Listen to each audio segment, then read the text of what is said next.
Assalamualaikum warahmatullahi wabarakatuh.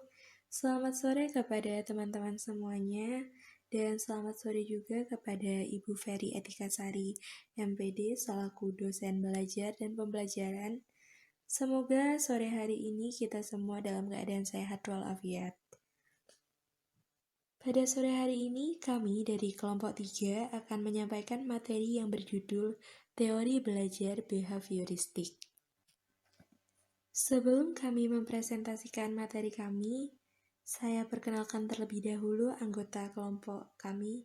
Yang pertama, saya sendiri, Fitria Dewi Fajarini, NPM 1900-3685. Yang kedua ada Lisa Dewi Kurniasari, NPM 1900-3700. Yang ketiga ada Yulinda Sari, NPM 1900-3734. Untuk materi yang pertama akan disampaikan oleh saya sendiri.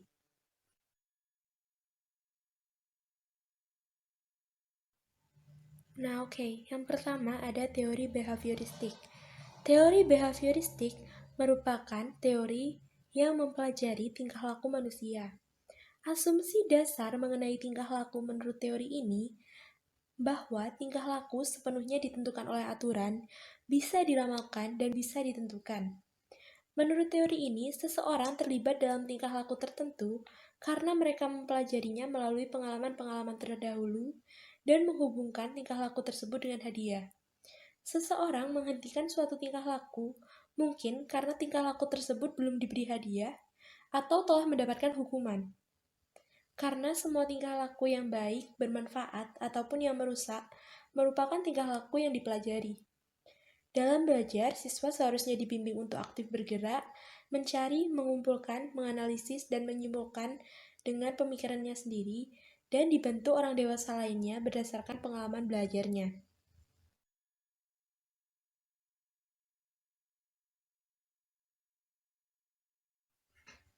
Definisi belajar menurut pandangan behavioristik adalah perubahan tingkah laku sebagai akibat dari interaksi antara stimulus dan respon.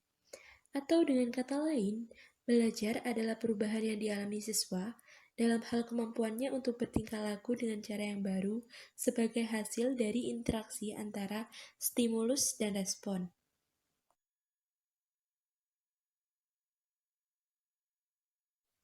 Kelebihan dan kekurangan teori behavioristik. Yang pertama, kita akan membahas kelebihan teori behavioristik. Yang pertama, sangat cocok untuk memperoleh kemampuan yang membutuhkan praktek dan pembiasaan. Dengan bimbingan yang diberikan secara terus-menerus, akan membuat peserta didik paham, sehingga mereka bisa menerapkannya dengan baik. Yang kedua, materi yang diberikan sangat detail. Hal ini adalah proses memasukkan stimulus yang dianggap tepat dengan banyaknya pengetahuan yang diberikan, diharapkan peserta didik mampu memahami dan mengikuti setiap pembelajarannya. Yang ketiga, membangun konsentrasi pikiran. Dalam teori ini, adanya penguatan dan hukuman dirasa perlu. Penguatan ini akan membantu mengaktifkan siswa untuk memperkuat munculnya respon. Hukuman yang diberikan adalah yang sifatnya membangun, sehingga peserta didik mampu berkonsentrasi dengan baik. Kekurangan teori behavioristik. Yang pertama, pembelajaran peserta didik hanya berpusat pada guru. Peserta didik hanya mendapatkan pembelajaran berdasarkan apa yang diberikan oleh guru. Mereka tidak diajarkan untuk berkreasi sesuai dengan perkembangannya. Peserta didik cenderung pasif dan bosan. Yang kedua, peserta didik hanya mendengarkan dengan tertib penjelasan guru. Pembelajaran seperti ini bisa dikatakan pembelajaran model kuno, karena menghafalkan apa yang didengar dan dipandang sebagai cara belajar yang efektif. Penggunaan hukuman biasanya sebagai salah satu cara untuk mendisiplinkan. Yang ketiga, peserta didik tidak bebas berkreasi dan berimajinasi. Karena menurut teori ini, belajar merupakan proses pembentukan yang membawa peserta didik untuk mencapai target tertentu. Apabila teori ini diterapkan terus-menerus tanpa adanya cara belajar yang lain, maka bisa dipastikan mereka akan tertekan, tidak menyukai guru, dan bahkan malas belajar. Baiklah, saya akan melanjutkan penjelasan dari Saudari Fitri, yaitu tentang teori behavioristik menurut John B. Watson. Sebelumnya, tahukah kalian siapa itu Watson? Nah, John Burgess Watson adalah seorang pendiri aliran behaviorisme di Amerika Serikat. Beliau dilahirkan di Greenville pada tanggal 9 Januari 1878 dan wafat di New York pada 25 September 1958. Karyanya yang paling terkenal adalah Psychology as the Behaviorist View It pada tahun 1913.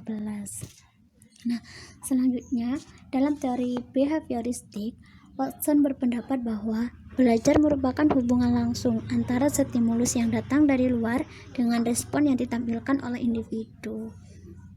Nah, stimulus sendiri dilambangkan dengan S, yaitu semua objek di lingkungan termasuk juga perubahan jaringan pada tubuh.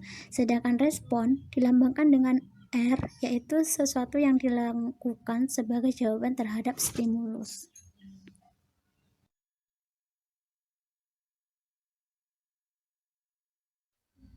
Selanjutnya ada syarat terjadinya proses belajar dalam pola hubungan stimulus dan respon. Yang pertama adalah dorongan atau drive. Nah, dorongan adalah suatu keinginan dalam diri individu untuk memenuhi kebutuhan yang sedang dirasakannya. Contohnya, seorang anak merasakan adanya kebutuhan akan tersedianya sejumlah uang untuk membeli buku bacaan, maka ia terdorong untuk membelinya dengan cara meminta uang kepada ibu atau bapaknya. Unsur dorongan ini ada pada setiap orang, meskipun kadarnya tidak sama. Ada yang kuat, menggebu, ada yang lemah, tidak terlalu peduli akan terpenuhinya atau tidak. Yang kedua ada rangsangan atau stimulus. Nah, stimulus atau rangsangan ini adalah datang dari luar diri individu. Karena datangnya dari luar, maka rangsangan ini berbeda dengan dorongan. Nah, kalau dorongan tadi kan datangnya dari dalam individu, sedangkan rangsangan itu berasal dari luar individu. Contohnya adalah bau masakan yang lezat, rayuan gombal, dan bahkan bisa juga penampilan seorang gadis cantik dengan bikininya yang ketat. Nah, itu rangsangan. Datangnya dari luar individu. Yang ketiga adalah respon. Nah, respon adalah reaksi-reaksi dari seseorang akibat adanya rangsangan. Dari adanya rangsangan atau stimulus, ini akan timbul reaksi dari pihak sasaran atau komunikan. Nah, reaksi inilah yang disebut dengan respon. Respon sendiri itu dibagi menjadi dua, yaitu ada respon positif dan ada pula respon yang negatif. Nah, respon positif disebabkan oleh adanya ketepatan seseorang melakukan respon terhadap stimulus yang ada, dan tentunya yang sesuai dengan yang diharapkan. Sedangkan yang negatif adalah apabila seseorang memberikan reaksi justru sebaliknya dari yang diharapkan oleh pemberi rangsangan. Yang keempat adalah penguatan, reinforcement. Nah, penguatan adalah datangnya dari pihak luar, ditujukan kepada seseorang yang sedang merespon. Nah, apabila respon telah benar, maka diberi penguatan agar individu tersebut merasa adanya kebutuhan untuk melakukan respon seperti tadi lagi.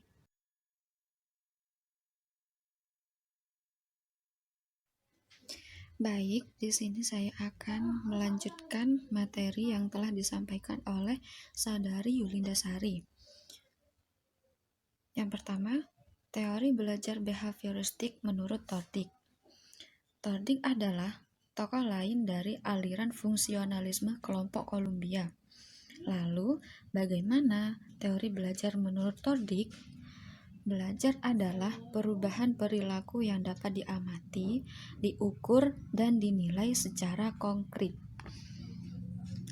Nah, penerapan teori behavioristik Tordik yang salah dalam suatu situasi pembelajaran juga mengakibatkan terjadinya proses pembelajaran yang sangat tidak menyenangkan bagi siswa, yaitu guru melatih dan menentukan apa yang harus dipelajari murid.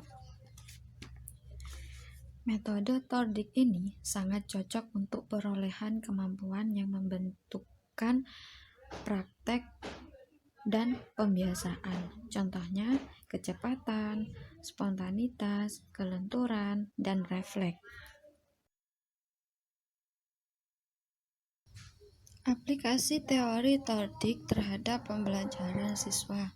Yang pertama, persiapkan mental anak sebelum pembelajaran dimulai. Yang kedua, guru mengadakan ulangan teratur. Yang ketiga, guru memberikan bimbingan.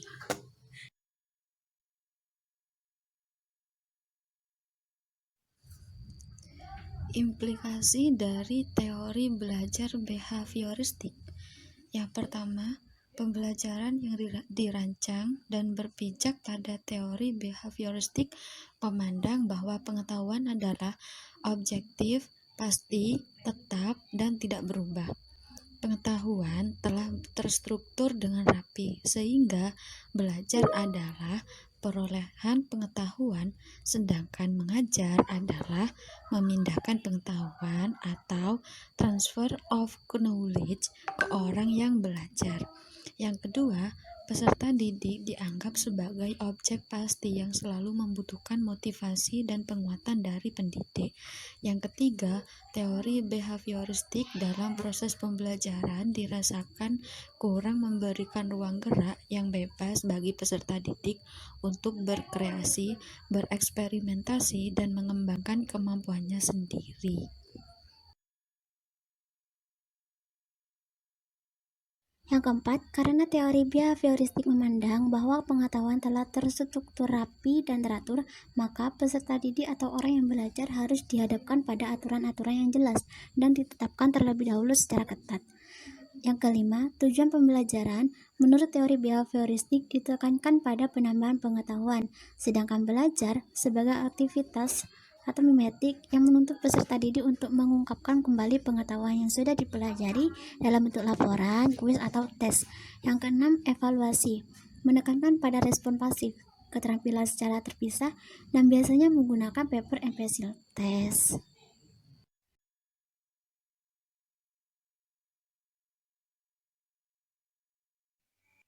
Baik teman-teman semuanya, jika ada pertanyaan bisa dituliskan di kolom komentar. Karena kita semua masih berada di masa pandemi COVID-19, bagi teman-teman jangan lupa untuk selalu menjaga kesehatan, selalu mematuhi protokol kesehatan, dan jangan lupa untuk selalu memakai masker dan mencuci tangan dengan sabun. Terima kasih untuk teman-teman yang sudah menyimak video kami sampai selesai. Sekian presentasi dari kelompok kami. Kami mohon maaf jika ada salah-salah kata. Terima kasih. Wassalamualaikum warahmatullahi wabarakatuh.